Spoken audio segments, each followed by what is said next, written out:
Today it's about meshes, and it's quite the opposite direction to the stories and the technique or the attitude towards modeling as we had it last week. Last week it was on objects, positioning them in space, which is a kind of existentialistic 1960s attitude towards computing and computer graphics.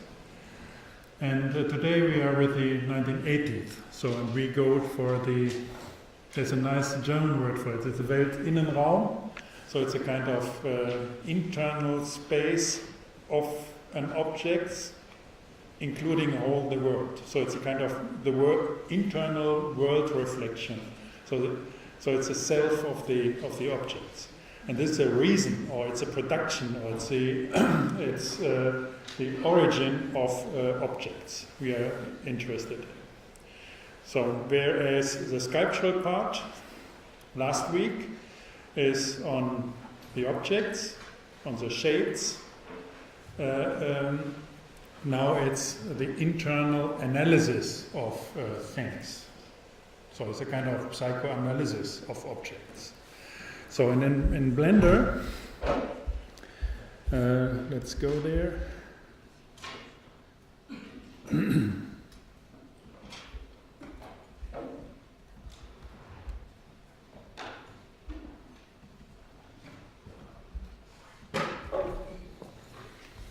It's this simple thing here. So we have object mode. Here we are in the sculptural part, and this corresponds to the paradoxes and our dichotomy we're always having.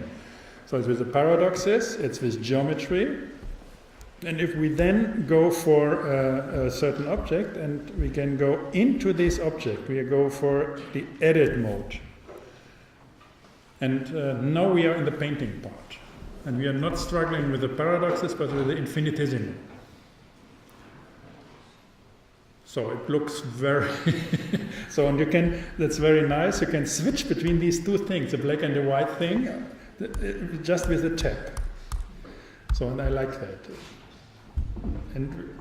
And we always forget, you see all the menus changed. Now we are with the arithmetics and with the infinitesimal, and now with tap we switch to the other side. Now we are with the geometry and with the paradoxes of things, with the sculptures. This is with Renaissance, this is with Enlightenment. It's getting brighter, yeah? Very simple. So, I prepared, this is what I find very interesting by doing all this stuff. Now concentrating again after 10, 15 years off with teaching CAD system and modeling. I always thought, well, so the interesting part now is that I'm preparing all these tutorials. No, it's a lot. And by preparing that's interesting setup that you are kind of getting emancipated from this actual doing in the lectures. So there's a principal problem that this takes days to learn that, weeks. So the tutorials now easily get 6, 8, 12 hours. So it's much more than the lectures are. So the lectures and all this training of a CAD system is not an academic task. Therefore, it doesn't fit into the format of a lecture. But what I find very interesting is by these tutorials and the availability now of very simple things, how to create a simple polygon, how to fold, for example, metal sheet with Blender, or to behave like a crystal growth or cutting paper, or so this is a kind of peening and cupping.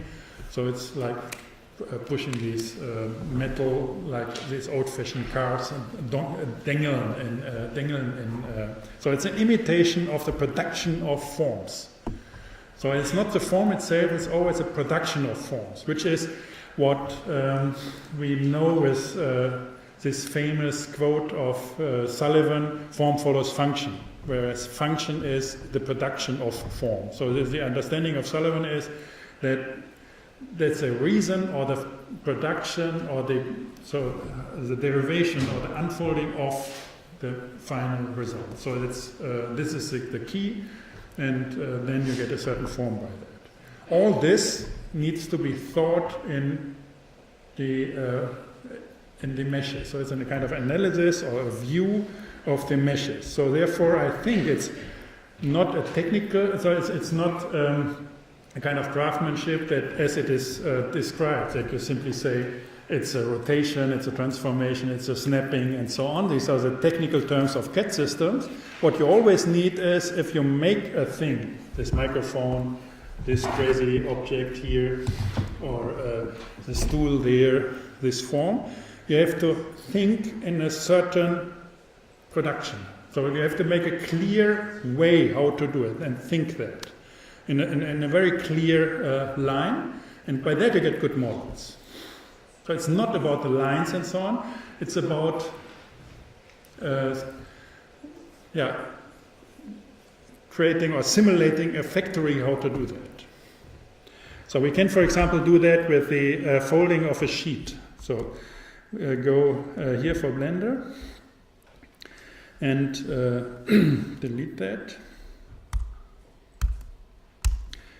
So go to the top view, orthogonal, and create a plane. So that's very important as well. So if you go here, then you are with the meshes. These are geometries. So these are sculptural objects. Very important to understand that. So these are originally architectural objects, and they are with vertices, with edges connecting to vertices, and then faces, which are at least 3 edges, which creates a face. So, and then you have certain predefined topologies as objects. And this is the geometrical thinking of things. Here with curves is different. With curves, you are working with parameters. So then you are on the painting side. It's on the other side. So with curves, you have, of course, you have points in space, but what you have then is that the line is a kind of interpolating. It's an infinitesimal curved line in between points, and these points are parameters to control the curvature of the line, or the production. So I would say it's a production of the line. So and then you change a little coordinates, and then the whole thing gets another curvature. So therefore, this is the meshes. They are on geometry, very precise points in space, and then there is a logical connection of them towards objects in the topological setup. Here, it's a production. So you have anchor points, and then an algorithm, a function, interpolating between these points to make a curvature of infinitesimal definition in precision. So, and then you have this same thing in 3D, but that's not so important. So, now, what we have is, just to give you an idea of how this production works. So we go in, now this is our object here. Now with tab we go into it, to the image side. So, and if we want to fold that, for example, now go and see, this is points, lines, these are the faces. There's no notion of a volume in Blender, and you normally don't need it. So, so select a line, say extrude, and then I can say in X direction, and now we get an extrusion in X. So do the same thing here, extrusion in Y. Take this, extrusion in Y. Don't you make extrusion in X. And you can make interesting objects by that. You can, for example, now subdivide that. Then you have two of them. Select one, extrude in Y.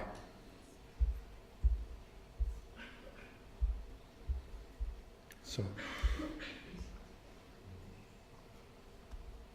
yeah, whatever you like. Extrude in X 0.5. So, and this is like folding a paperwork. Very clear setup, and you get very precise and nice artifacts. So you leave that, now you have an object in a certain topology, and you have a very clear understanding how to do this modeling. So it's a certain kind of craftsmanship, and then you know how to develop these things, and they look nice instantly. So go for a material here. No, get our principled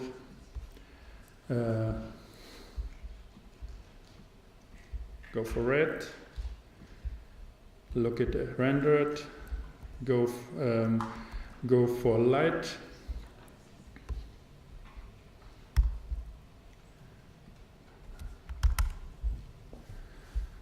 Get that.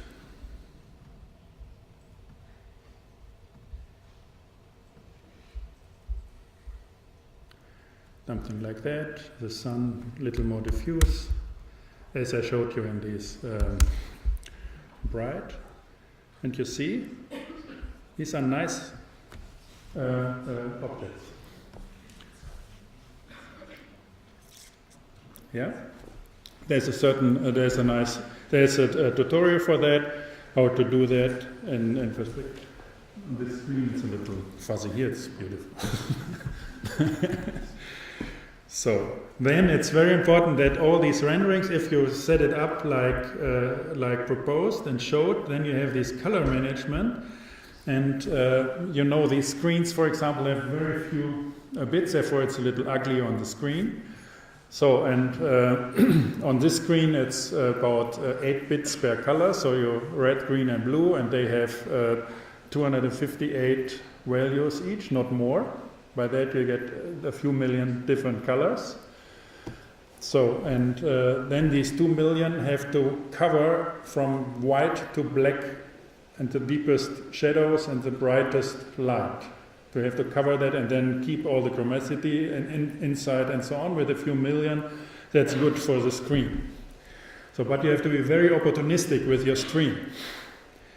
So these pictures here, they are with 12 or 16-bit, I don't know. So these are high dynamic range. By that you can change it afterwards. That's very important. So you can change like with your photo.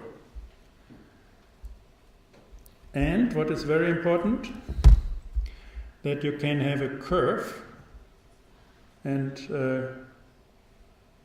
say this curve defines how to get from this 6-bit, 12-bit to the 6 bits, for example, of the screen, and make it opportunistic so that you can have details in the shadows and details in on the very bright reflections of the light.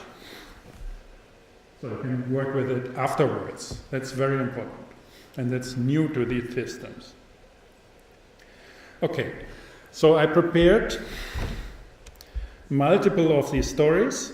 So it's how to polygon, which is a very inconvenient and not self-explaining how to do that. It's a very principal thing. So this is just a trick with Blender because I don't do polygons. So now folding a sheet is what that. Then crystal growth, different, cutting a piece of paper, and then this molding, and this pinning and cupping. And this is a Lego brick, how to develop that.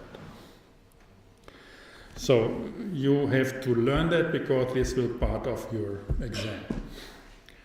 So I don't want to show it in detail all this stuff because you can look it up here. That's the beauty of it. So I can have in the lecture I can have a meta level on that. So there's another set of tutorials. This is about lines. So this setup was the first one of the meshes.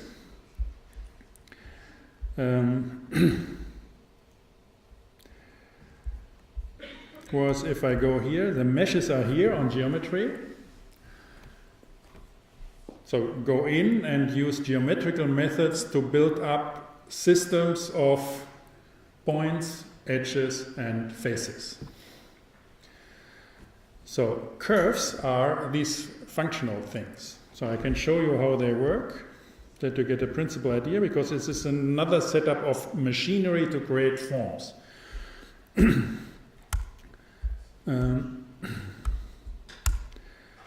So if we go there and say we get a Bezier here, then this is a crazy default element. Go in and you see this strange thing. Let's change the background that you can... Is it? No. It's a little hard with that. Okay, now here we have this curved line, and with a curved display you can say I don't want to see all these normals because they drive me crazy. I don't like it. So then you have these handles. You can switch them off as well if you like, but you see these are always the tangents of the curve. So if I change this and move it, then the tangents, then the curve is produced in between these two tangents. So I can say that and rotate it around that. Now we change the tangents, and with that implicitly the interpolated line. Well, this is what I told you is this production of lines. So this is a linearity, and this is about painting, and has all these implications in mathematics, in the origin and the thinking of painting. I told you in the 18th, 19th century. This is mathematics of the 18th, 19th century. So and you can go back with this. That's a key with V, and you can switch to vectors, and then you are in the mathematics of the 15th, 16th century. So, and then it says the vectors here and the handles are heading toward the neighbor point. So if you do it with both, then you have a straight line between these 2 points.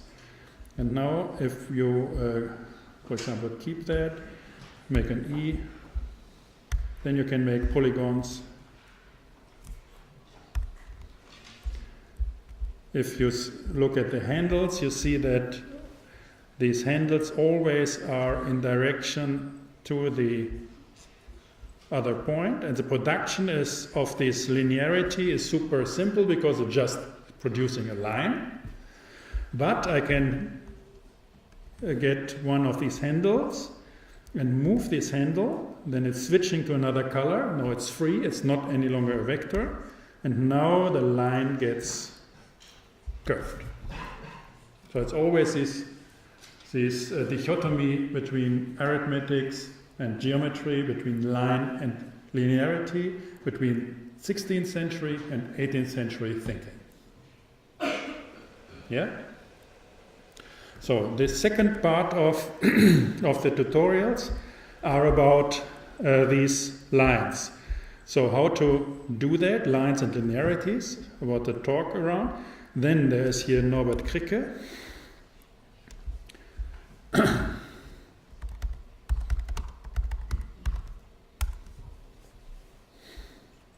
It's him.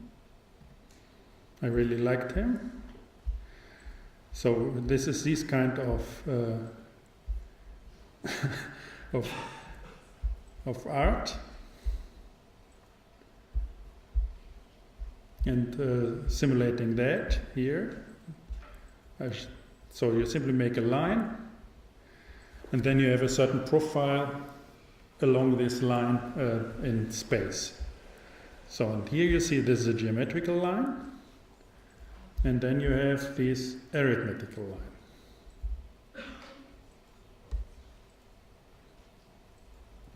Yeah? Infinitesimal line and so on.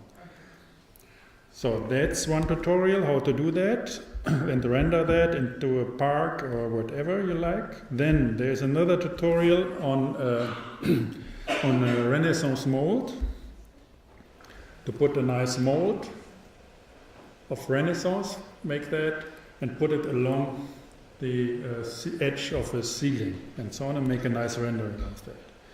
And here, this is a tutorial, if you have this infinitesimal line and space, how to animate an object, like a car on the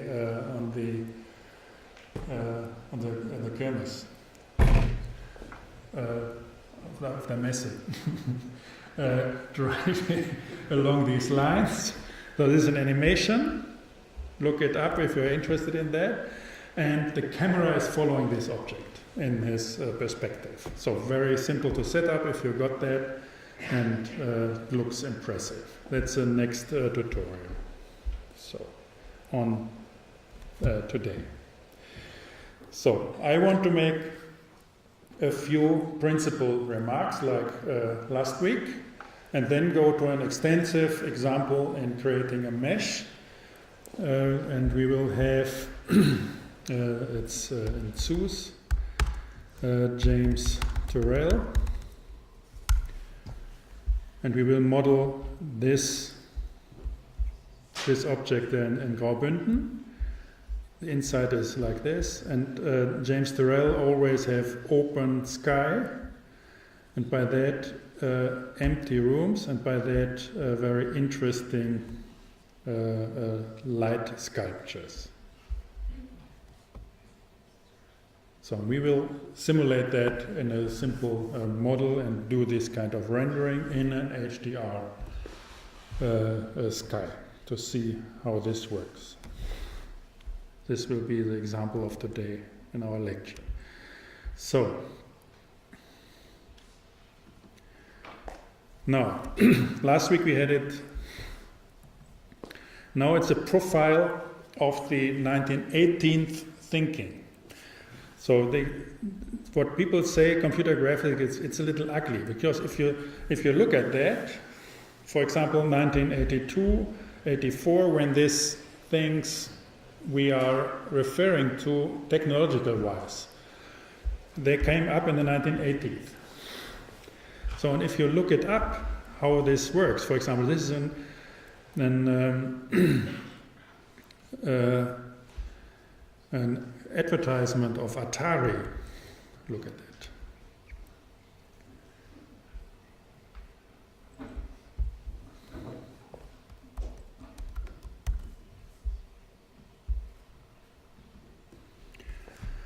Yeah.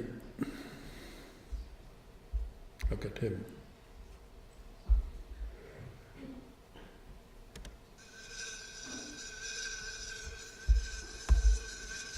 A fly. I'll have a mutant fly.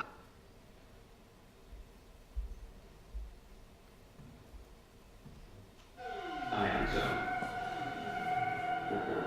Shift room. Intensify.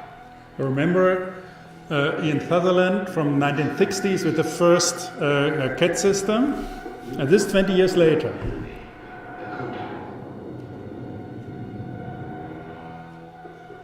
Watch it, guy. Get ready for a drone. Some of the tricks up your sleeve. Spiral. Go. Good move, Jar. Now, I have a surprise for you. A Zorman cannon. Use it, Jar. Fire it. Got it. That's revenge. Yar's revenge. Well, this could be fun. This could be a lot of fun. Like steroids. Yeah, okay. Get out.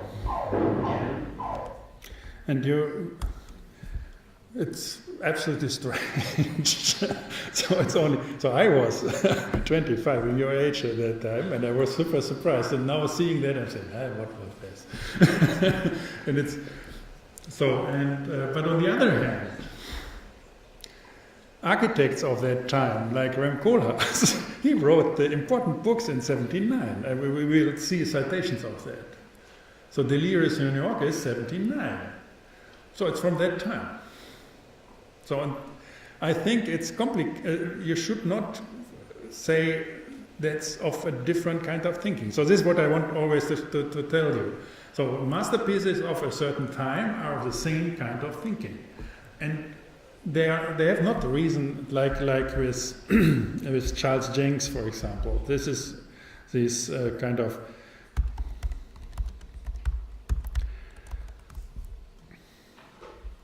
Charles Jenks is him here, and he made this crazy diagram, this evolutionary tree of the architectural theories and so on, or styles and so on in the 20th century. So this story is, on the one hand you see it's too much to talk about as a style any longer. And I don't believe that this is this is of any use if you have this kind of evolutionary, or you try to find an origin of a certain development in a certain discipline and so on. That you think that this is a teacher and therefore it's a student, and then by this develops in a certain attitude towards architecture and so on. I don't believe that. I think the key things are your generation, and your generation is completely different from my generation, and you have to reinvent the whole story, and the masters of you think the same. And they are thinking different than the masters in my generation. So with them, it's getting, you don't have to reason or to judge things, but with them it's getting fun. So for example, this is what I'm saying.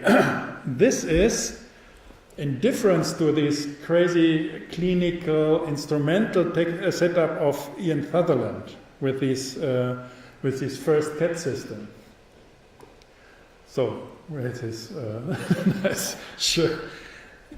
This, in contrast, is that you are involved. You're part of it. That's new. This is what I call the Weltinnenraum. And this developed in the 80s. And that's post-modernism. You are a part of it. That's structuralism and so on, all these things. And of course I don't like this, but this crazy setup with the first show of this Apple computer, this Macintosh. Look at this. It's 84, so I bought one of that. I was so proud.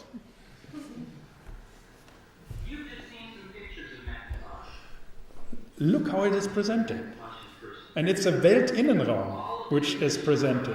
So it's not a big computer anymore you're opposed to. It's not an institutional confrontation. You are not exposed as in an existentialistic way. You're part of it, you're in it, and it's your psycho thing. It's your personal, it is a personal computer. It's your psycho tool. And look how he's presenting it.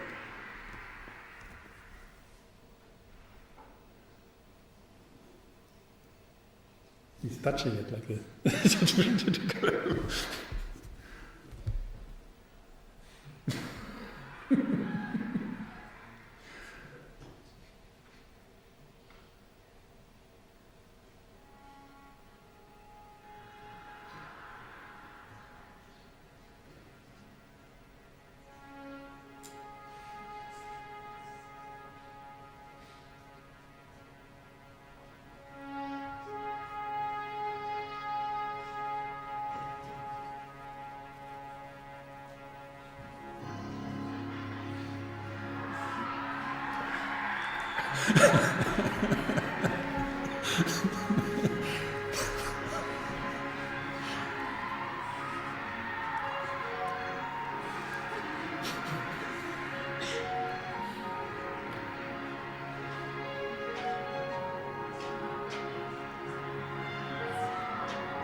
So you can look it up. The links are all in the script. So the interesting with all this is a personal computer in contrast to the mainframe. This is the 1980s in contrast to the 1960s, and it's the same in architecture that you turn it inside out. Now it's really a personal computer. It's your psycho thing. And it had to be a geometrical external measurement of your environment in 1960s. So it was a clear position and calculation there. Yeah? Therefore, this is arithmetics, and this is about painting as a metaphor, whereas the objects and the geometry is sculptures. Whatever sculptures, what painting is, and so on. But it's a clear difference, and look it up and think about these kind of things. So, to understand what this means, you simply can look up what is interesting for you in the 1980s. So this is just a choice. So for me it's very important to read these things and to observe how it develops with Rem Koolhaas. Rem Koolhaas looked like that, fancy, in 78, before these crazy movies. And he made this Delirious here in New York, which got the very prominent book. So, and look, skyscrapers lying in bed. It's a psychoanalysis of the city, inside out. Exactly what I'm telling you. And it's quite different to what you had with Super Studio, where these lonely people on this infinitesimal grid are positioned and walking and don't know what to do. So these kind of setups, completely different. They're skyscrapers lying in bed in a cozy environment, talking about New York. It's inversion. It's the inversion of that. 20 years different, the other generation.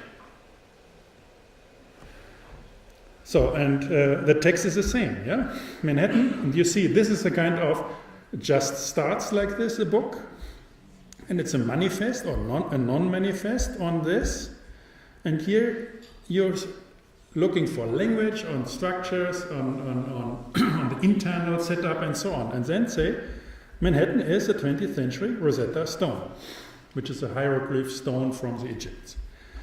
Not only are large parts of its surface occupied and so on, that provides an alternative image to the New York that exists.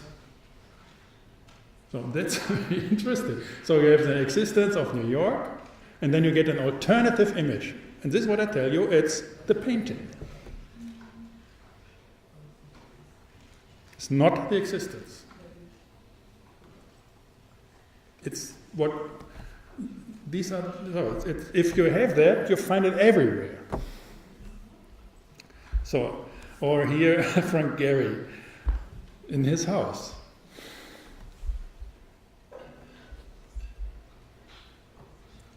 I wore a mustache for a long time. I grew up in Europe, actually, in 1961, and kept it up until about... He is in his house.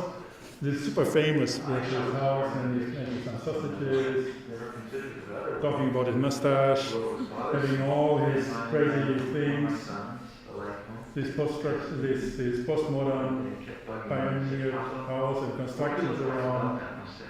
What do you look like? I said, oh, This kid. Look at him. A few months, and then finally one day, That's the I time. did it all for him as he stood in wonder. And then my face was clean, he looked at me and said, okay, now I see what you look like. You can put it back on. Look at him.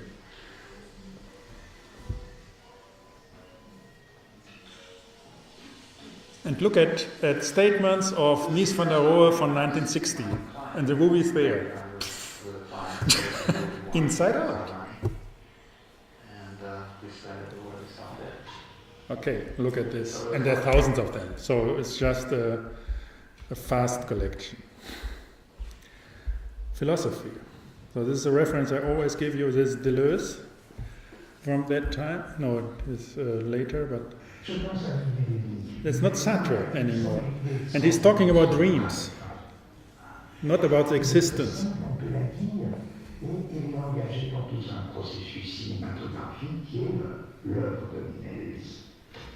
Et la grande idée de Minelli sur le rêve, l'histoire, on ne sait pas.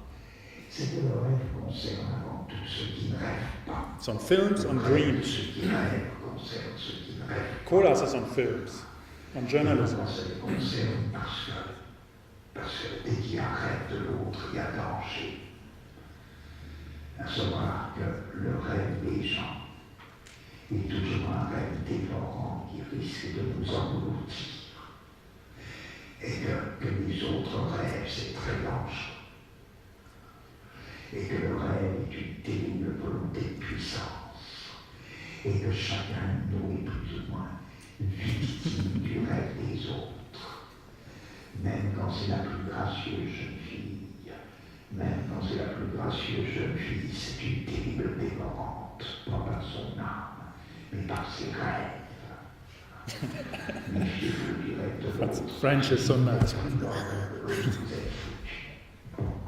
Ne soyez jamais pris dans le rêve de l'autre. Alors, quand on a une idée comme ça, la question est vraiment pas de savoir si elle est vraie ou si elle est fausse. La question est de savoir si elle est importante, intéressante et si elle est belle. Et c'est la même chose en science, c'est la même chose en philosophie, vous savez. Okay. Je pense à une mélodie. Yeah. Here, French culture. This is here. What is a creative act? And then, look. No, this is. But you don't read him. Chomsky, don't read him. Deleuze is good. You can read what you want, but I will not do that. It's exactly the opposite of what I am telling you. Okay. Just to get an idea, what are they talking about? They're talking about films, about dreams, and so on. And this is 1980s. It would be very complicated to set that up for the 2000s. Yeah, but continue here now in music. I'm very astonished if you look it up. So this, for example, I like that very much. I have it here. Here, Young Marble Giants.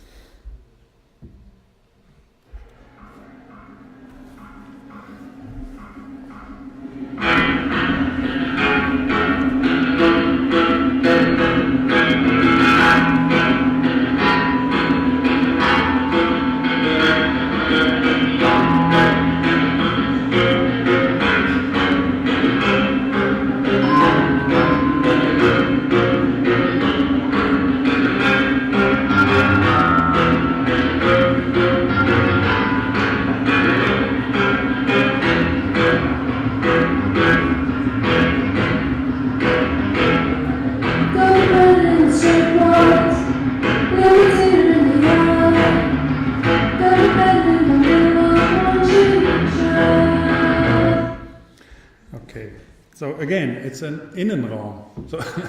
So you have these kind of shirts, and these.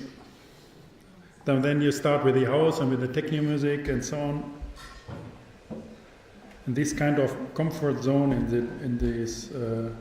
Or here, he is a crazy guy.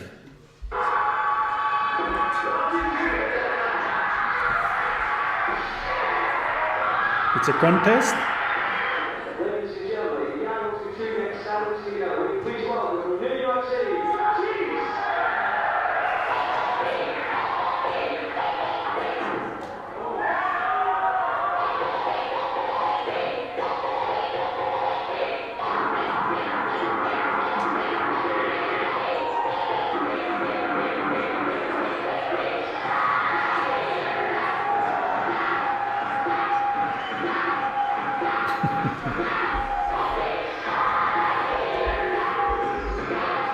It's 86, same time.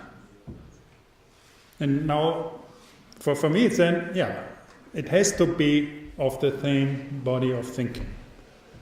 So if you want to understand the Atari, if you want to understand these crazy computer graphics, here is, if you are sensible for these kind of things, there is an answer.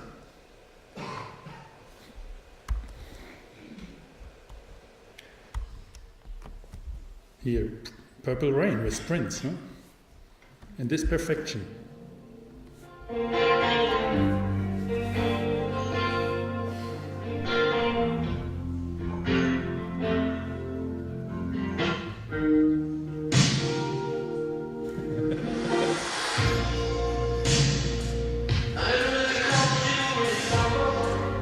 '84.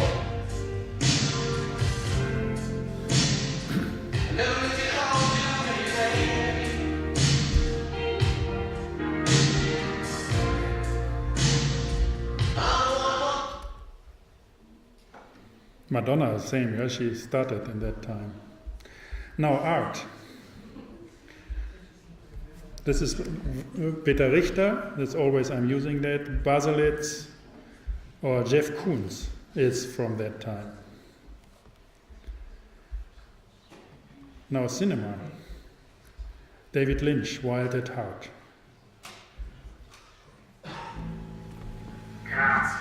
Always a Weltinnenraum. See him ever. Look at the fire in the world for you, baby. American ass for man. You love me so. You really do. So you want me to shoot Sarah in the brains with a gun? Uh-oh.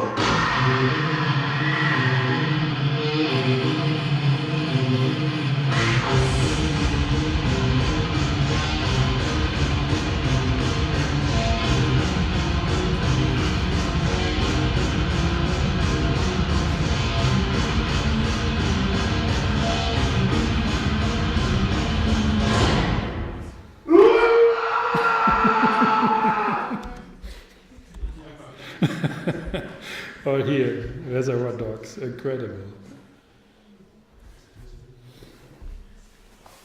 Hey, your name, Mr. White, Mr. Blonde, Mr. Pink. Why not Mr. Pink? Who cares what your name is?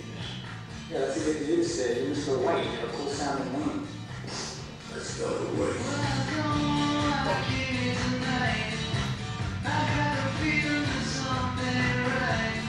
What happens if the manager won't give you the diamonds? Cut off one of his fingers.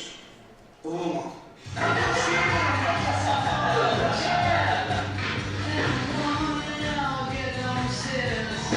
they hadn't done what I told them not to do, they'd still be alive.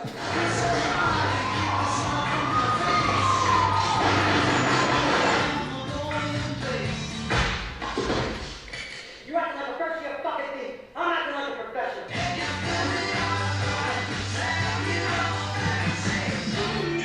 In 10 years, taking out no choice at all.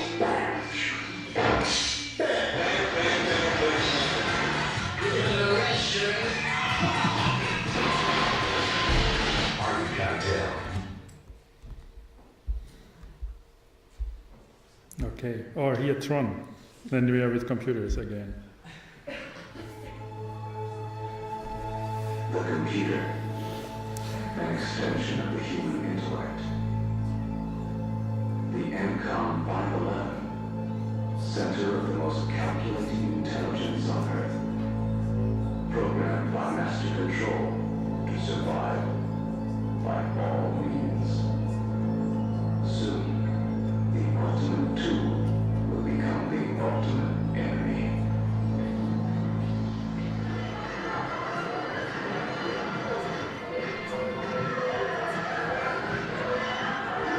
I still do not understand why you want to break into the system. Because, man, somewhere in one of these memories is the evidence. The EAA is the big master control program everybody's been talking about. Kevin Flynn, computer genius. Taken prisoner and held captive within the digital world of the computer itself.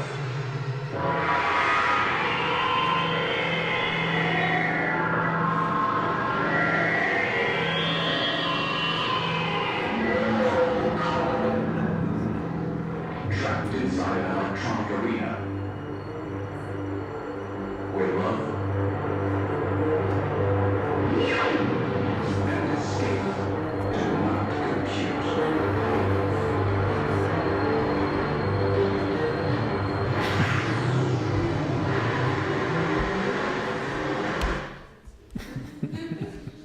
That's a PC, yeah?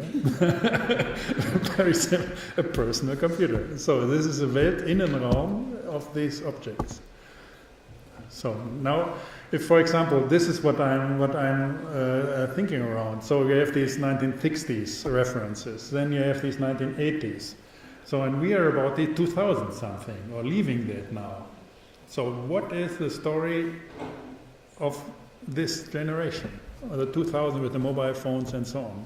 And if you get these stories around across, so these always these inverting, in, out stories across these generations, then you can make your story of your generation. I strong belief. If you start to make reasonable or stories of origin or production lines across generations. If you start to reason across generations, you're lost. You're always stuck in a certain structuralistic setup, and it makes fun if you beautiful stories what you can associate and put there and then here and then say, okay, that's nice. And what is important is that this silly thing, edit and object mode, in Tron, it's just in out. You're either on this side or on the other side of the screen.